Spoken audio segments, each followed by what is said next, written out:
โก้พิษณุโลกนะครับสุก80%ประมาณนี้นะครับทุกคนนี่นะครับแกะแล้วก็เอาแต่เมล็ดเขานะครับเอาไปหมักนะครับทุกคน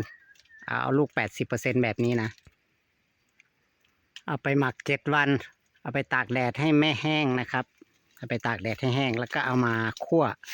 หรือเอามาอบ7 วันนะครับทุกคนเขาก็จะเป็นดาร์กช็อกโกแลตที่มีคุณประโยชน์เยอะมากๆมีสารต้านอนุมูลอิสระนะครับไปช่วยบำรุงร่างกายให้เรามีเซลล์ที่แข็งแรงนะครับ